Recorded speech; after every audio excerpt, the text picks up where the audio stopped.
Mesdames et messieurs, bonsoir et bienvenue à cette émission d'Info 9. Qu'est-ce que le pilier? Quelle est sa mission exactement? Alors, pour nous en parler, je reçois de Rouyn-Noranda, mais originaire de Sainte-Rose, et je crois qu'elle demeure encore à Sainte-Rose également, Madame Élisa Hamelin. Madame Hamelin, bonsoir. Bonsoir. Merci d'avoir accepté cette invitation-là, Madame Hamelin. Le pilier, il est connu, mais il y a encore beaucoup de personnes qui ignorent surtout les services qui sont donnés au pilier. Si, en tout premier lieu, si je vous demandais, depuis combien de temps que le pilier existe? En fait, il a été fondé le 12 novembre 1996. En 1996. Oui. OK, ça fait près de 20 ans que le pilier Oui, on entame notre 18e année. Votre 18e année. C'est les services qui sont dispensés au pilier, à qui exactement ces services-là sont dispensés? Oui. Les services, c'est des services Oui, oui. psychosociaux. OK. Il y a aussi le groupe d'entraide, le groupe d'entraide pour les personnes du TCC, OK. puis aussi pour les proches de ceux-ci. Il y a aussi l'accompagnement. Ils peuvent nous accompagner aussi pour, mettons, avec des rendez-vous médicaux sur le TCC. Puis le TCC, ben, il y a beaucoup de gens qui se posent la question, c'est quoi le TCC? Oui, c'est quoi exactement? Le TCC, c'est un traumatisme crânio-cérébral. C'est ce que vous avez subi? Oui. Puis, mon Dieu, mais ça ne paraît pas.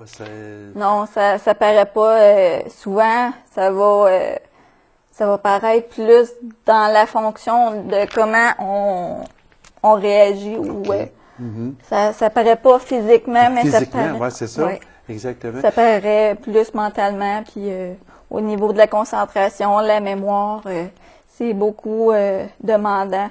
Puis aussi, on a besoin de sommeil beaucoup plus qu'une personne normale. Okay. Oui. Puis est-ce que vous avez une médication? Non. Non, du tout. Vous fonctionnez comme ce matin, vous êtes ici avec moi en entrevue. Puis moi, je trouve que vous fonctionnez admirablement bien et je vous en félicite parce que réellement, ça ne paraît pas du tout. Mais c'est comme vous disiez si bien, ça vous prend plus de repos. Puis, c'est sûr que peut-être avoir, comme là, vous êtes en entrevue ce matin, là, avec moi, je vois que vous avez des notes, vous avez pris des notes, et c'est tout à fait normal aussi. Puis, mais seulement que ça ne paraît pas. Vous êtes une très belle demoiselle.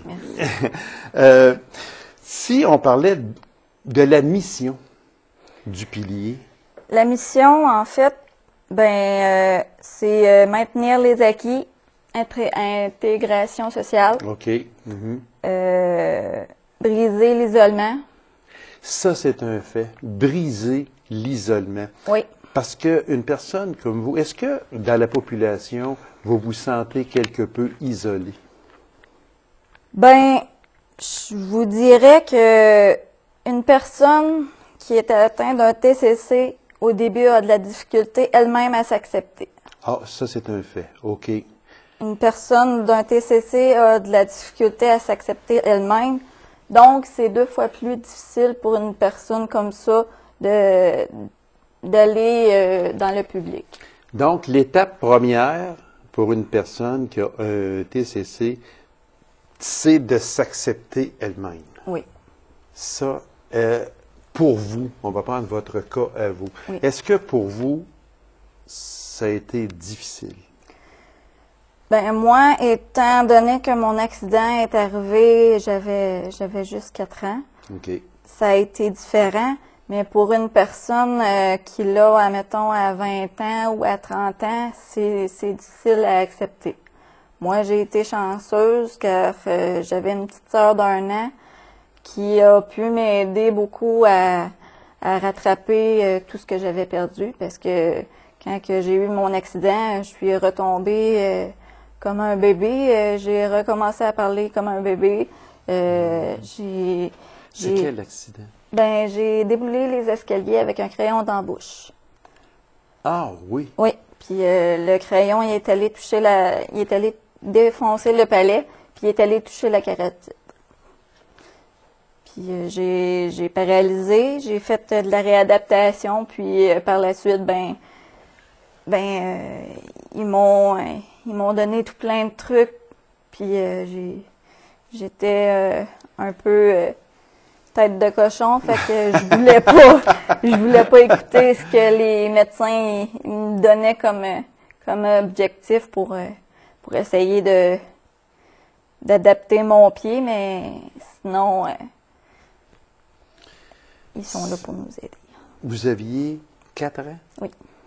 À 4 ans, lorsque vous avez appris que vous aviez un TCC, on dit des fois que l'âge n'a pas beaucoup d'importance peut-être, mais à 4 ans, est-ce que vous avez réalisé à 4 ans qu'est-ce que ce serait le futur pour vous, ou si vous l'avez réalisé plus tard? Plus tard. Plus tard. Vers quel âge que vous avez réalisé que ça ne serait pas pareil? Ben, je vous dirais que moi, j'ai pas le souvenir en tant que tel du passé, de qu'est-ce que je faisais et tout. Mm-hmm. Mais ça a été beaucoup difficile pour ma mère parce que ma mère, elle, quand j'ai eu mon accident, j'ai été obligée de monter à Montréal. Puis ma mère, ben, elle a été obligée de prendre son courage à 2 mains, puis de laisser son jeune bébé d'1 an pour venir pendant 1 mois avec moi à l'hôpital.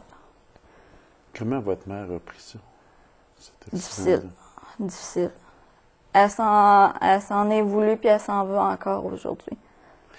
Elle s'en est voulu et elle s'en veut pourquoi? Parce que quand que j'ai eu mon accident, elle venait tout juste de m'enlever un crayon.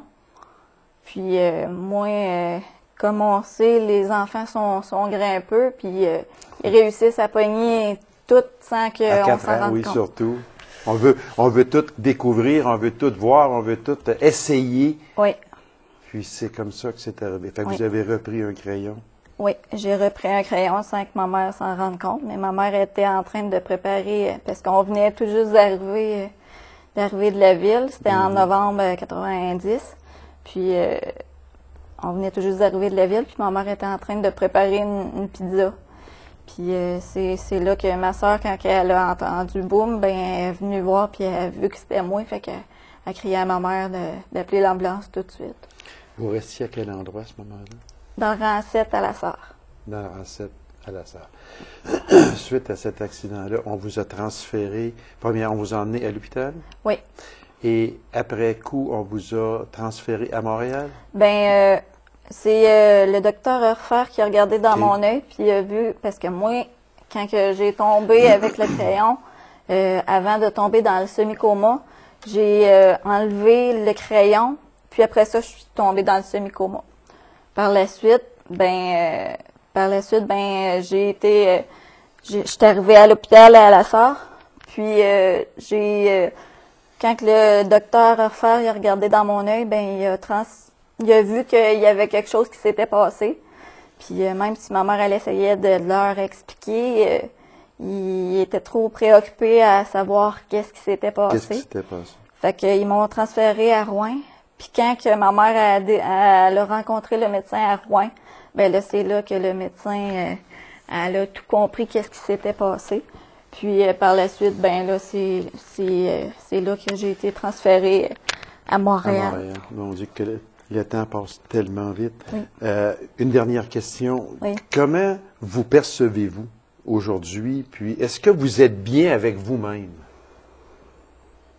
Ben, je perçois ça comme une grosse aide que j'ai. Puis, j'ai encore de la difficulté à m'accepter. Mais la seule chose que je pourrais dire aux gens qui sont atteints d'un TCC, c'est que on est comme on est. On décide pas toujours d'avoir la chance qu'on a, mais on est plus positif puis mieux qu'on le croit. Madame Hamelin, vous êtes un exemple de courage. Merci. Félicitations à vous. Continuez dans cette veine-là, dans cette voie-là, parce que vous êtes bien parti, vous êtes une charmante jeune fille, puis continuez, foncez. La vie est belle, j'en suis persuadé pour vous.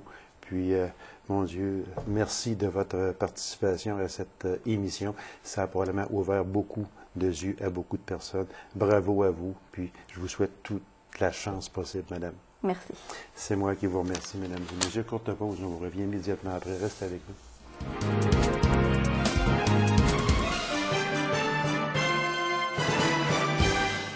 Avec notre pharmacienne attitrée à notre émission, nous allons parler de trousses de premiers soins, soins des plaies, mais en général, parce que c'est quand même un sujet qui est assez délicat.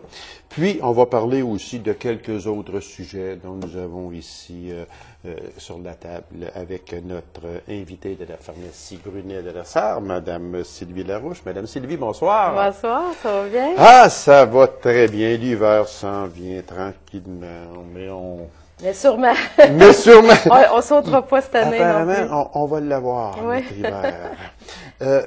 Madame Sylvie, trousse de premiers soins. Oui. Bon, c'est sûr que trousse de premiers soins, des fois, les gens vont se dire, ouais, mais là, l'hiver, c'est pas peut-être aussi indispensable que ça. C'est l'été avec les moustiques, etc., etc.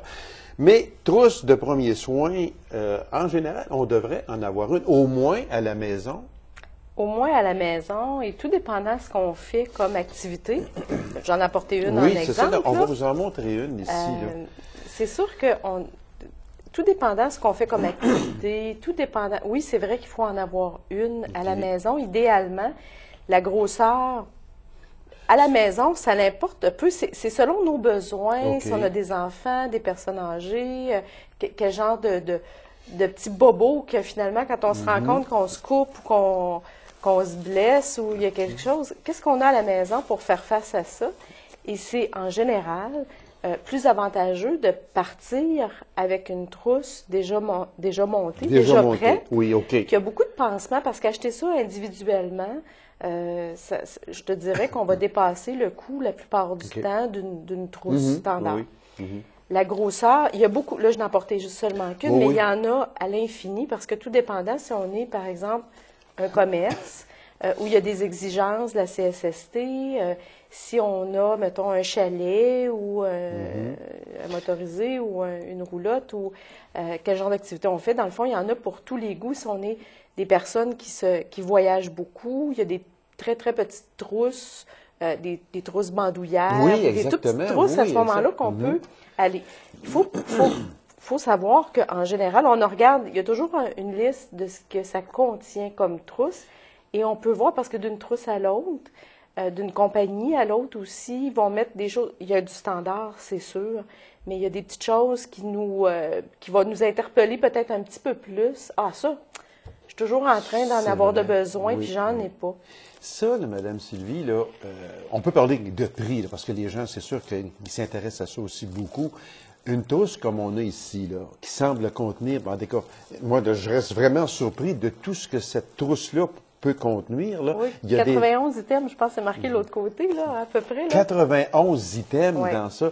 Le prix de ça, Madame Sylvie? Moi, je te dirais que ça peut tourner aux alentours de... Écoute, tu me prends au dépourvu, oui, j'ai pas regardé le prix avant de partir, mais je te dirais qu'on peut avoir des trousses qui commencent à partir d'une quinzaine de dollars, aller jusqu'à des centaines de dollars aussi. Je te dirais que celle-ci vaut à peu près dans les 20 dollars. Bon, OK.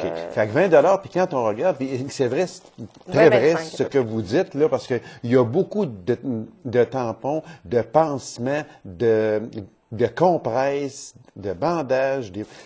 Il y a vraiment, là... Beaucoup de choses. Il y a beaucoup de choses, puis ça se transporte quand même très facilement. Assez bien.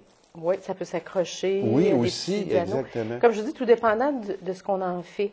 Il y a des trousses, par exemple, pour ceux qui font du bateau, des choses qui sont qui sont plus attachées au sport que l'on fait. Oui, exactement, là. parce OK. qu'il y en a vraiment des à l'épreuve de l'eau, Oui. en métal, Oui, en plastique.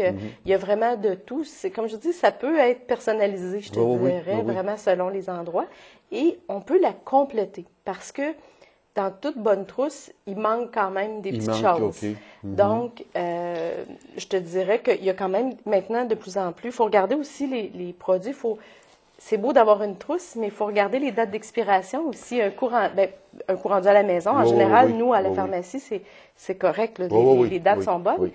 Mais quand ça fait un petit bout de temps, il faut peut-être se remettre le nez dans la trousse pour oui, voir parce qu'on si n'ouvre c'est pas ça à tous les jours, là. Non, effectivement. Puis on n'ouvre pas ça non plus à chaque fois qu'on va en randonnée ou des choses comme ça, là. Non, mais ce serait bien, avant de partir, quand on va en avoir de besoin ou qu'on s'en va, de regarder un petit peu qu'est-ce qu'il y a à l'intérieur, qu'est-ce qui semble, parce que certaines fois, les emballages vont jaunir ou ils vont être moins stériles. Donc, on peut compléter aussi, parce que c'est sûr qu'il manque, par exemple, un onguent antibiotique. OK. Il y a des petits tampons, mais on peut aller donner quelque chose de plus, aller chercher des petits tampons. Quelqu'un qui a une fragilité au niveau des yeux, on peut rajouter, là, j'ai apporté ça par exemple, mais tu sais, on peut apporter on peut mettre quelques petites gouttes. Ça, c'était vraiment des gouttes individuelles pour les yeux, une larme artificielle en fin de compte, qui peut servir des fois si on a un petit quelque chose on part en randonnée ou on a un petit quelque chose dans l'œil. Tout le monde, sans exception, enfants comme adultes, peuvent prendre des petites larmes artificielles. Et ça, ce qui est pratique, c'est des unidoses. Et donc, quand on l'a utilisé, après, on la jette. Pas dans la nature, bien sûr, mais je veux dire, on peut en disposer. Tandis que des bouteilles, les bouteilles de gouttes qu'on peut glisser, si c'est ouvert, c'est bon 1 mois. Parce qu'il n'y a pas d'agent de conservation dans ça, dans lui non plus, mais lui, c'est des unidoses. Donc, c'est plus facile à mettre dans la trousse. Puis, ça prend un petit peu moins de place. Une chose qui est importante que vous avez dit et que j'ai retenue, oui, c'est bien. J'apprends ma leçon, c'est que on peut se bâtir une trousse nous autres mêmes. Personnalisée. Sauf que quand on regarde une trousse de même, moi, personnellement, j'aimerais mieux acheter une trousse comme ça puis la compléter. Oui, exactement. Parce que si vous achetez tout ce qu'il y a là-dedans, individuellement, 91 souvent, items. C'est ça. Donc, c'est sûr et certain que vous allez dépasser souvent les coûts de ces trousses-là. Oui. C'est mieux d'en acheter une déjà toute prête, qui est quand même complète selon nos besoins, puis de la compléter, puis d'aller consulter votre pharmacien pour vraiment dire, écoute, moi, mon usage souvent de ma trousse, je veux l'avoir à la maison, mais je veux l'amener aussi en camping. Qu'est-ce que tu me conseilles? Bon, mais non, on va poser les questions vraiment. Avez-vous des jeunes enfants? Qu'est-ce que vous faites? Quel genre de sport vous pratiquez? Pour être capable d'aller cerner un petit peu plus. On aide beaucoup de gens à compléter leur trousse. C'est très intéressant. Oui, fait qu'on peut acheter une trousse. Il y en a, comme vous le dites si bien, de différents prix. De différents prix, de différents formats. C'est ça, exactement. Toutes les pharmacies, on a vraiment... Fait que le mieux de tout et ce que vous conseillez aussi, ce serait d'acheter une trousse et de la compléter selon nos besoins personnels. Exactement. C'est un peu ça qui serait idéal à faire. Donc, exactement. Puis, ça n'a peut-être pas attendre au printemps, parce qu'une trousse de premiers soins, on peut s'en servir. Non, les fêtes s'en viennent aussi. Les brûlures, on prépare de la bouffe. Quelques Tylenol. Oui, absolument. Je ne sais pas pourquoi, là, mais... Ah non, je ne peux pas voir, moi non plus, là. Et regardez aussi les dates à l'intérieur, ça, c'est très important. Oui, c'est ça. On peut viser un petit peu comme on fait en général dans notre pharmacie. Dans notre pharmacie. Au moins une fois par année, ce ne serait pas de trop. Alors, la trousse de premiers soins, comme on le disait si bien, il y en a de différentes grosseurs. Il y en a qui, comme on le dit si bien, qui s'adaptent aussi si on va sur l'eau, si on va en forêt.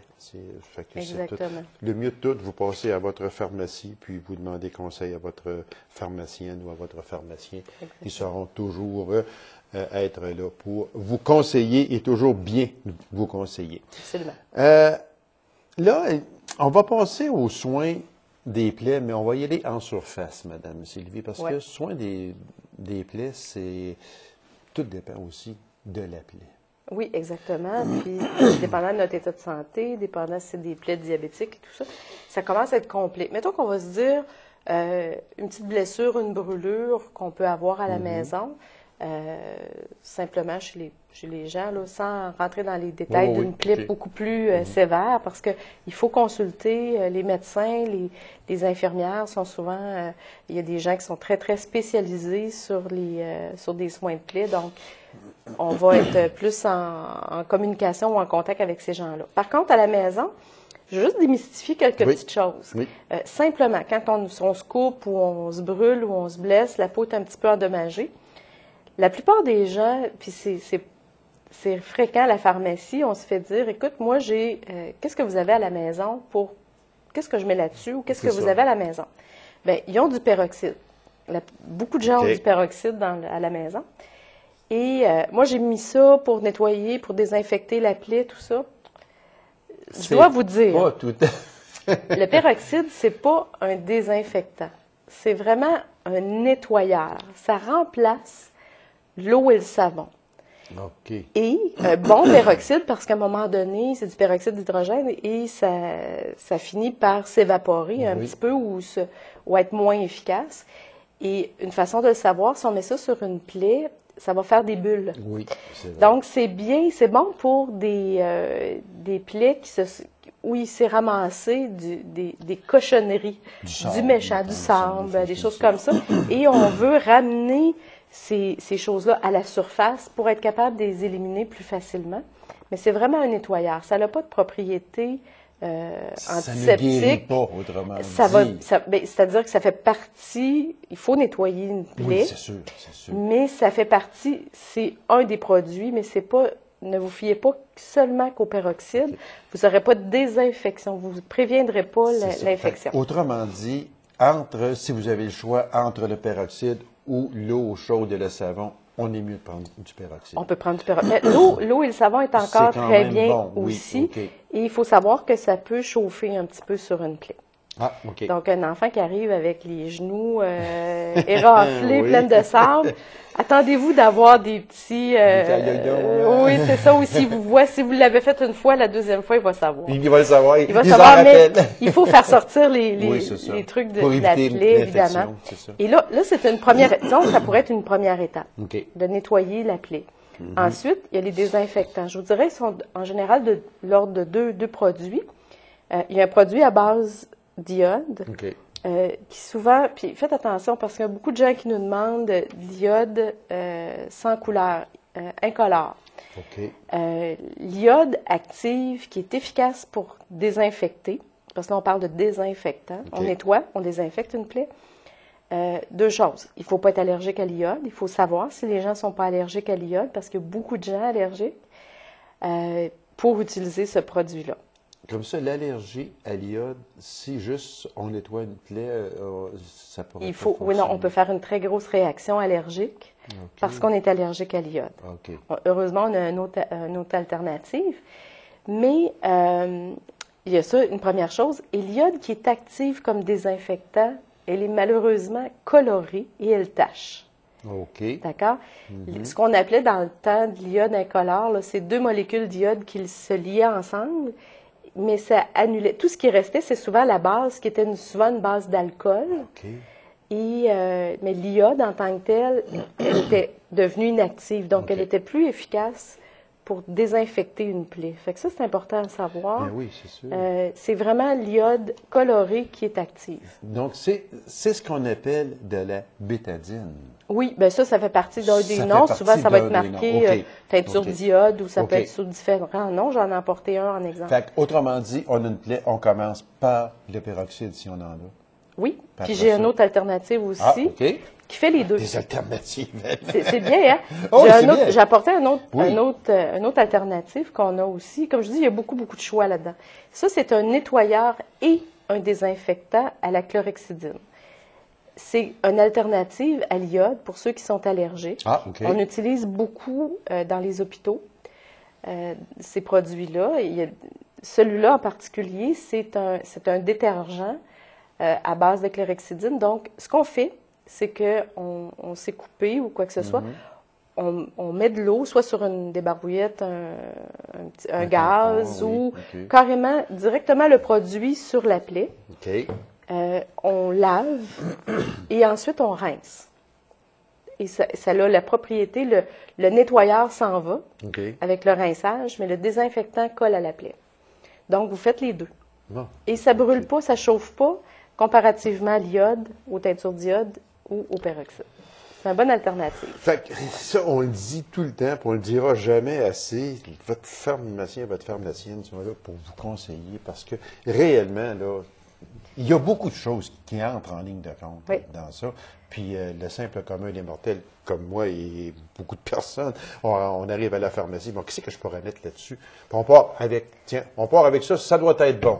Mais seulement que, pourquoi Des pas fois, demander? oui, c'est ça exactement. Pourquoi pas demander à notre pharmacienne préférée, qui pourrait sûrement vous conseiller, très bien vous conseiller.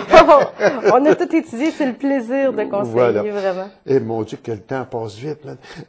Les onguents, on va aller avec les onguents. D'accord. Je vous ai apporté trois exemples. Dans le fond, c'est qu'on peut faire rapidement le tour. Il y a trois onguents que j'ai apportés qui est en vente libre. Ça veut dire qu'il est accessible.